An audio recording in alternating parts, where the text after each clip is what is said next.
Okay,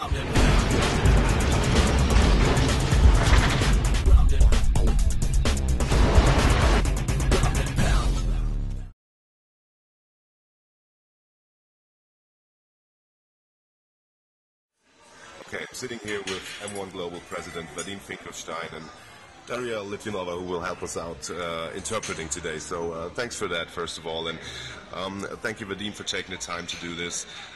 We're here in Georgia. The first event ever in Georgia happened, but we will look forward to the next show, which will be in Moscow on April 10. Please tell our viewers what they can expect from that show when you return to Moscow in April.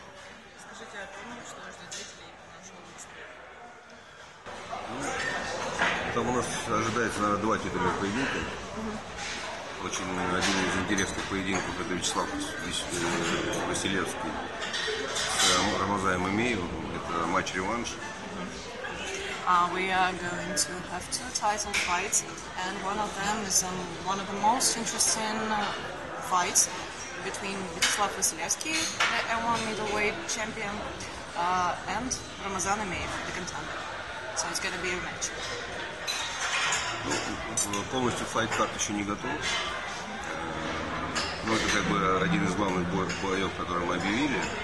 На самом деле, я думаю, что тоже мы будем делать хороший файт-карт. We don't have a whole fight card for now, but that's one of the main events. I mean, Vyacheslav Vasilevsky and Ramazan Imeev fight.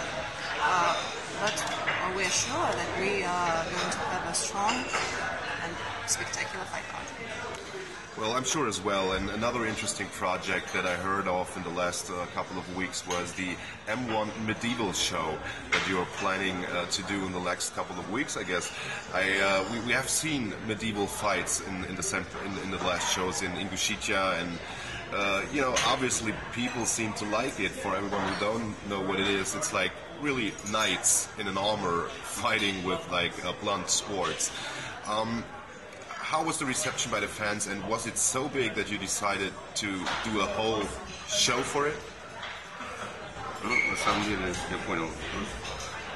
Я когда первый раз увидел, я посчитал, что это интересная очень тема. Почему? Потому что это те же самые, наверное, ММА, только в старинном стиле.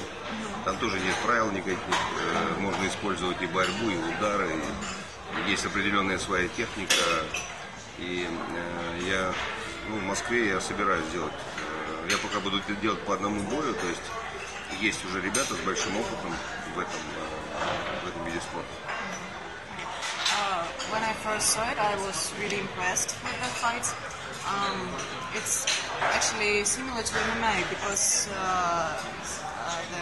the fighters can fight, they can strike, they can wrestle, and so on. So I think I will do one fight in one show because now we have so many fighters, and maybe later it's going to be a show, just show about it.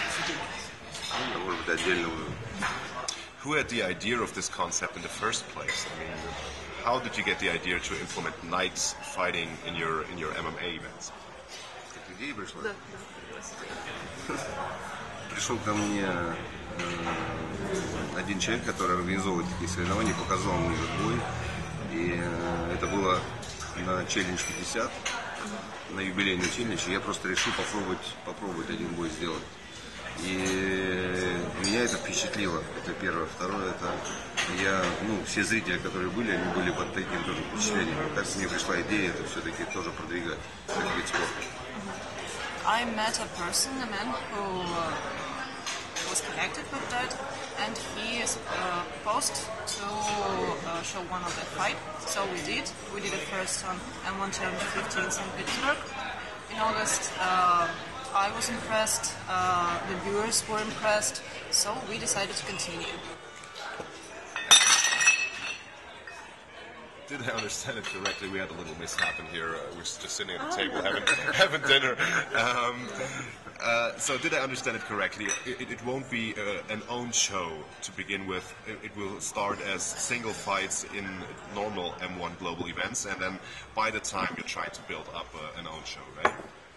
То есть правильно ли он понял, что сначала это будут просто бои в в рамках нашего шоу М1, а потом уже как самостоятельные события? Ну, возможно, я пока еще не знаю. Я сейчас хочу просто в каждом событии делать между основной программой и предварительной программой, да, вот в этой паузе, да, делать одно из таких боев, а потом, как бы, если это мы наберем обороты, это будет нравиться людям, да, то мы сделаем и чемпионский титул, и, кстати, ну, будем, может быть, даже потом отдельное шоу. Вот. Но это, думаю, что не в этом году точно. Now we're just trying it. We are looking how public likes it, and now we are doing the fights between preliminaries and the main fight and the main card. So we will get how it works, and maybe later we will make a show, medievals. Maybe we will even have title fights and so on, have champions. Well, that's a very interesting concept, especially for TV. I mean, have you talked to TV partners if they would be interested to broadcast something like that? Because it's a fairly new concept. I've never seen that before, besides some little festivals or stuff like that. Вы общались с кем-нибудь из телевизионщиков? Интересно ли им это? Хотят ли они такое показывать? Да. Ну, показывал уже на телеканале «Россия», так как с интересом. Просто нам еще мало этого продукта. Как бы, чтобы показывать телевидение, надо иметь этого продукта больше. Сейчас у нас проведено всего 3 боя. Поэтому пока немножко рано, мне кажется. Но как бы интерес есть. Были удивлены, мы посмотрели. Это интересно, наверное, будет. Но Россия показывала, да, уже? Нет, еще не показывала. So actually, the television is interested in it, but we have not so many fights, not so many products. We have to find more fighters, have more fights, and so on. We have to propose something to the television, but they are really interested. Okay, another interesting story is that the UFC has recently scored a TV deal with Russia 2. Russia 2 obviously is a very big state channel and also broadcasts the M1 global shows as well as Bellator and other stuff. How do you see this development? Do you fear that this could be competition now for M1 Global? Because still, M1 is the biggest MMA organization in Russia, and now with the UFC breaking into this market, do you have any fear that there could be some competition for your own organization? По поводу того, что UFC пришла к нам на российское наше телевидение, М1 все равно остается крупнейшей российской организацией, но не считаете ли вы, что все равно популярность снизится? Нет, я не думаю. Ну, во-первых, UFC она его показывает в основном по бойцовскому клубу, а не по федеральному каналу. Они показали несколько трансляций, но сейчас как бы рейтинги очень маленькие были. Так они стали сейчас показывать, ну как бы, не все трансляции они показывают выборочно. В отличие от нашего события, наши все трансляции полностью показываются на сегодняшний день. Ну, мне кажется, что чем больше хороших, качественных боев, тем будет больше популяризироваться этот спорт. Поэтому ничего страшного в этом не вижу. So, well, actually, Russia 2 showed not all of the UFC events, but they show all of our events. And to tell the truth, they have really low rankings after the first show was shown on Russia 2. I don't think that it's gonna be a bad thing for us, for M1, because the more good events shown on TV in Russia, the more popular the sport is, and that's good for M1. This is very interesting because a couple of weeks ago I talked to the head of Europe from UFC, David Allen, who told me about his new TV deal that I told him that M1 has up to 1.5 million viewers for their big shows, which is an incredible big number. And he told me that they will make 1.5 million viewers look insignificant. They want to top that. What is your take on that? I mean, is this a realistic approach to the Russian market? You know, the Russian market for a very long time, you basically built it. Что, рейтинг? Ну, во-первых, М1 существует 17 лет.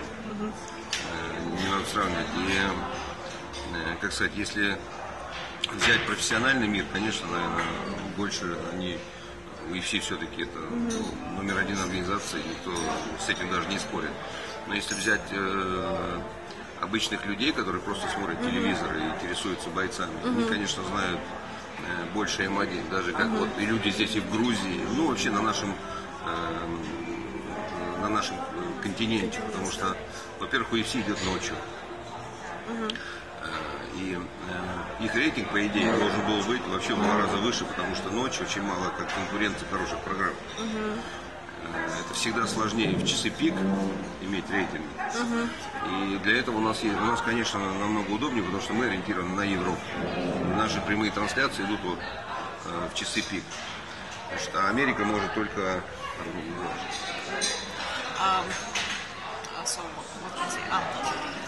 Vadim said that people in Europe, people in Russia, in Georgia as well, know M1 more than UFC. We are talking now about not hard MMA fans, not about professionals and so on. Of course, professionals, they know UFC better.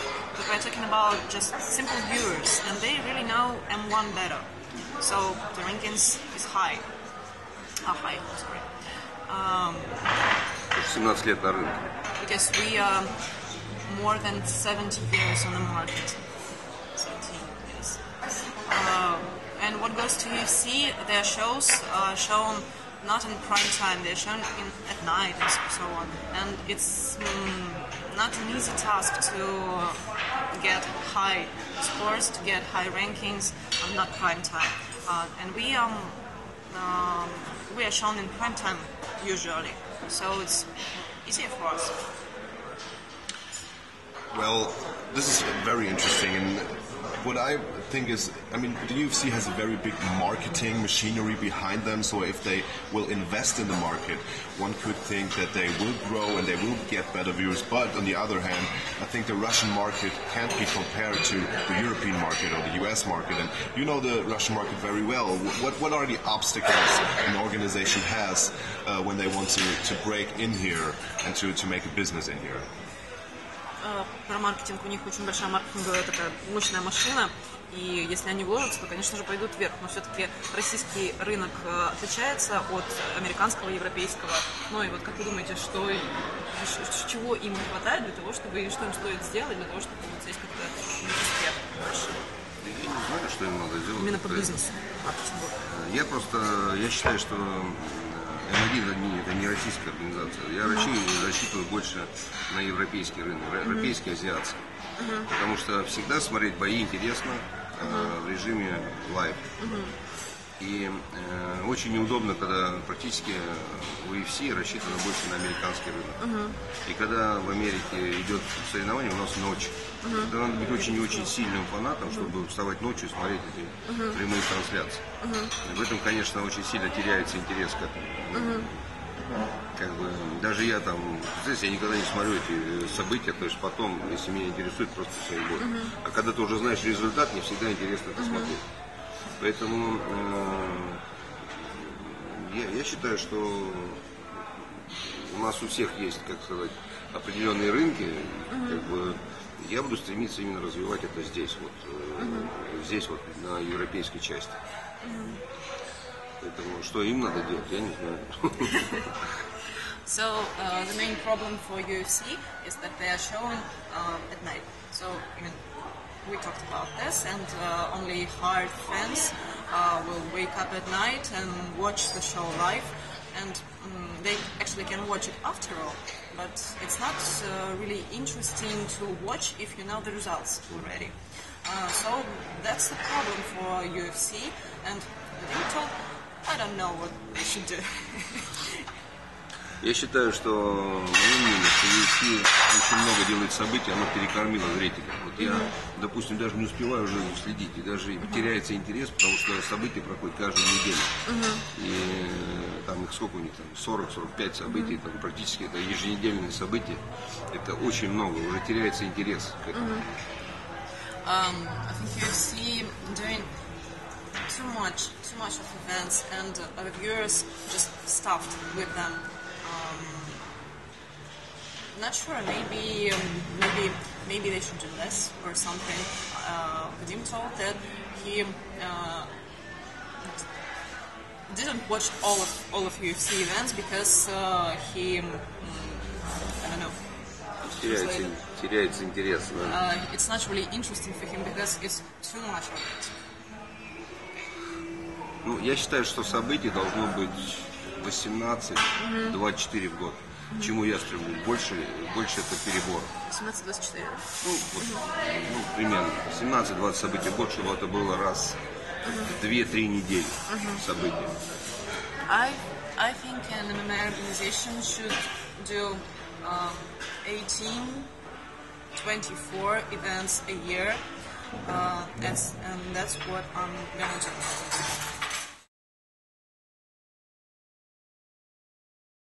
To have an event there, we need a good partners, business partners, because our model of working is that we are finding a good partners, a good team in a country where we want to have an event, and we work with them.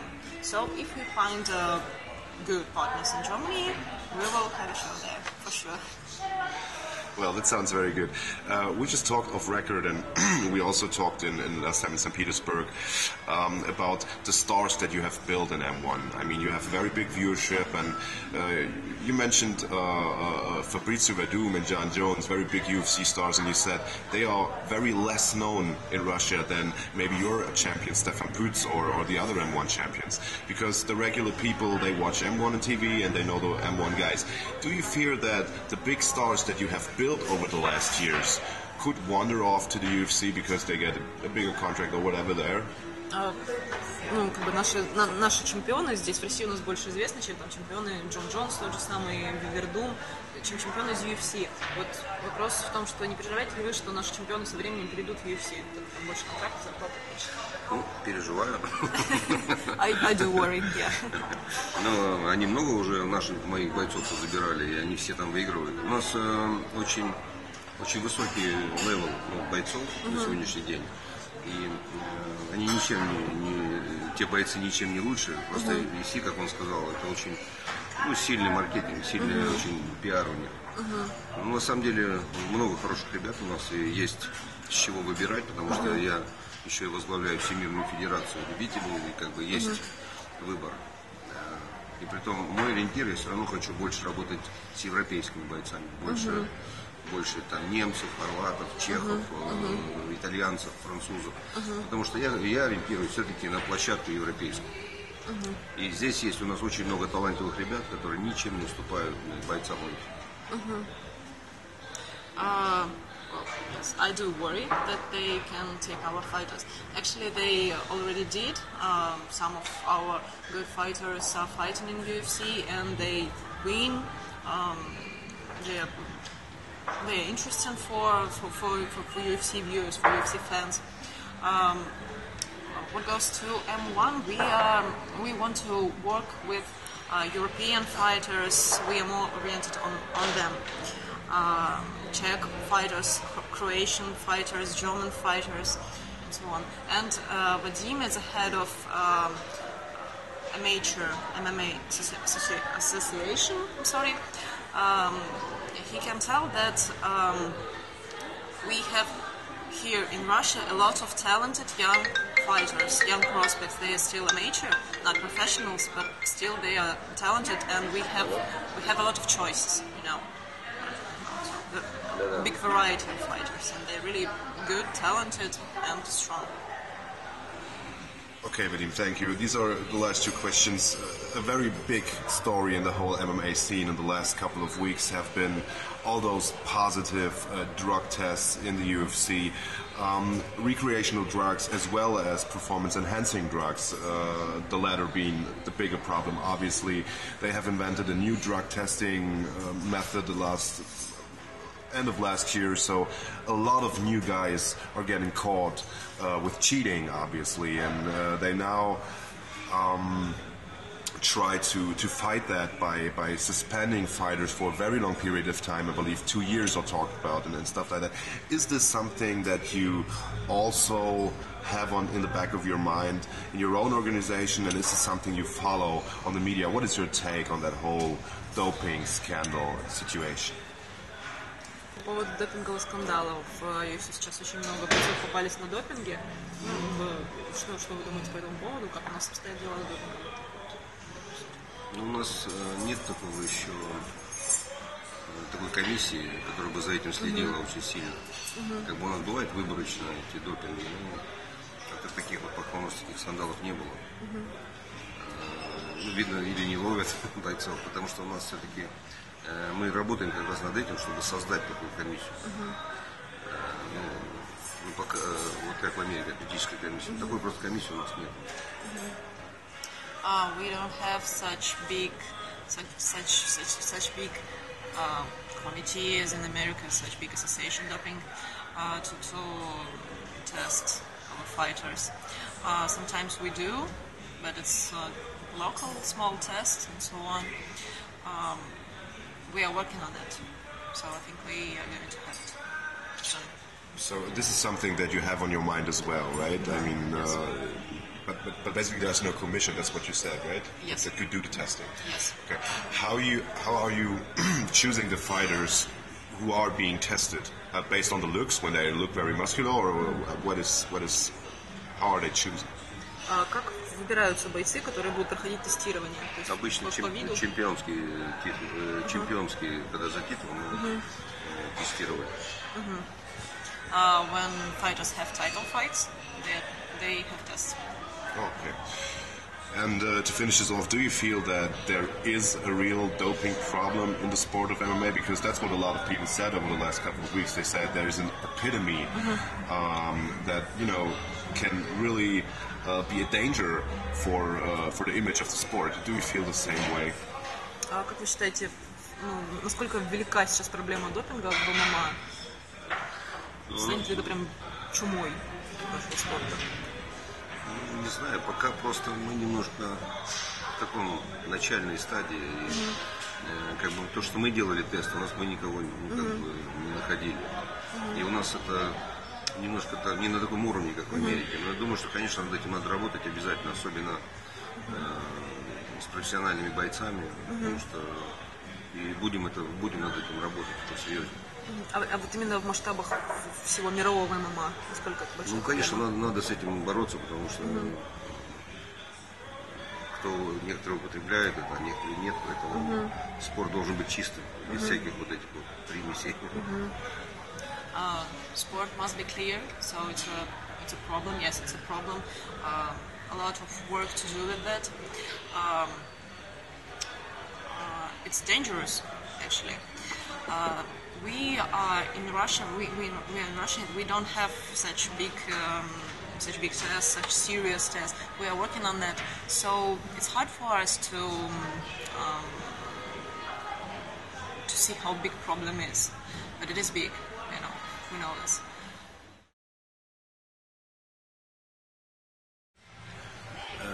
Скажу, что мы создали уже платформу M-1 Мы собрали туда всю библиотеку, то есть там около 1500 боев, около 800 участников, которые нас принимали, то есть вся библиотека там, и притом там есть такие бойцы известные, как Алистер Аверин, старые там 10-15, Герард Мусаш, не знаю, там, очень много вот таких исторических поединков, начиная с 97 года.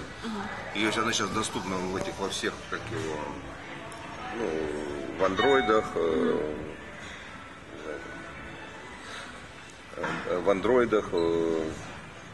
то есть здесь все мероприятия, переводи, начиная там с 97 года. So actually M-1 Challenge 56 you can watch live on our new platform M-1 Groundandpound-TV, and this platform we made not long time ago, and we have all of M1 fights there. It's more than 1,500 fights, more than 800 fighters ever fought in M1. So there are such fighters as Alistair Overeem, Bob Schreiber, Gilbert Ivo, Орловский, Andrei Orlovsky, and so on. Еще бои many popular fighters. 98-го года еще. There are fights of 1,000. 78. No, not 78. 98. Of 98 year, if you know what I'm talking about. It's like fighters that was more than 10, more than 15 years ago. So you can find them all on our new platform. How does it work? I mean, this is obviously a streaming platform, like we know the UFC Fight Pass, for example.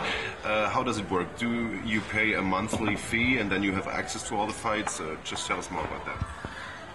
Да, платформа, надо подписываться и иметь эти самые все, подписываться, иметь все, ну, вот все можно смотреть. То есть оно, многие бои будут,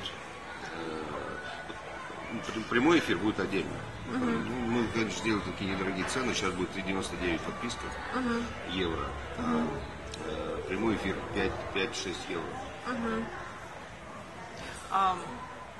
Well, you have to log in to the platform and pay about €3.99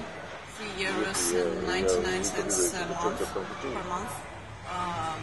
We have streaming, of course, live streaming of all our shows. It's kind of another part of our platform. But that's it. Okay, but if I want to watch like M1 Challenge 56, I have to pay like, I believe it's about €6 for the one show. But if I do the whole M1 Global TV service for like €3 a month, I have all the fights that in there, plus the live shows included. Live shows, you have to pay the $6. Обратите внимание, это... It's very interesting because a couple of days ago I read an interview with Vadim on the internet where he said that the UFC basically tried to buy his whole media library with all of his fights and he refused to do it. It was in last year. Was it because he was already building the TV platform and he wanted to continue with this whole media kind of thing? Мне надо эту платформу рекламировать. Это единственная возможность хоть 3 копейки смогу показать. I read an interview a couple of days ago where he said that basically the UFC tried to buy your company in 2009 and again tried to buy your media library last year, only the videos, to add it onto their UFC Fight Pass. Is that true? And, you know, were you already aware back then that you will have your own video platform to go with? В интервью прочитал, что в 2009 году UFC хотела купить M1 компанию, а годом позже годом позже они захотели купить всю нашу медиабиблиотеку, то есть все права на наши бои, на показ боев, имею в виду видеозаписей. Действительно ли это так было, и вы отказали уже потому, что имели в голове идею о том, что будете создавать свою библиотеку? Я знаю, что-то было такое, но, если честно, со мной никто об этом не связывался. Но я не хочу продавать свой контент. Зачем это нужно? Столько они мне не заплатят, сколько я захочу. А лишаться всего контента ради чего? Я не хотел. Ну, не хочу. Actually, I don't wanna sell my media library, and I never wanted to do this because they will not pay me as much as I want, and I don't want to give my content away. Okay. You also said, and this is really the last question, you also said in the interview that M1 is like your baby because you built it over the last 2 decades, but you also said that there would be a lot of other businesses out of combat sports that would give you a lot of more money and more everything, but you will stick to M1. Is this something you will keep doing, or is there the slight chance that you will one day drop M1 and concentrate on other, maybe more lucrative businesses, or will you stick to M1 and be the patriarch of Russian MMA, so to speak? Вы говорили о том, что М1 это ваше детище, ваше дитя, но что у вас помимо него есть еще несколько бизнесов, которые помогают вам держаться на плаву именно в М1. Есть ли шанс того, что однажды вы все-таки уйдете из М1, бросите его, продадите, или вы все же навсегда останетесь в этом спорте? Не знаю, я как-то уже после того, как, кстати, провести 17 лет, развивать этот М1, и уже я вижу результаты, да, которые как бы сегодня налицо. Ну, наверное, вряд ли я его уже брошу. Я буду только развивать, и я хочу довести события до где-то 20 событий в месяц, в год. Ну, я уже говорил, 18-24 это идеально, то, что я считаю должно быть. Где-то в районе 20 событий. И, просто популяризировать бойцов и продолжать этот, ну, как бы этот бизнес, он мне интересен. И есть хорошие ребята, и я могу реально конкурировать. After more than 17 years of doing this business, being in MMA, I don't think I will drop it. I think I will, as far as I see results of my work and so on, I think I will stay in it till the end, and I will keep developing it, keep making our fighters popular. So that's what I'm gonna do. All right. I think this is a good note to finish this. Again, thank you very much for taking the time, Vadim. Thank you also, Daria, and see you in April at M1 Challenge 56. Thank you. Thank you. Thank you.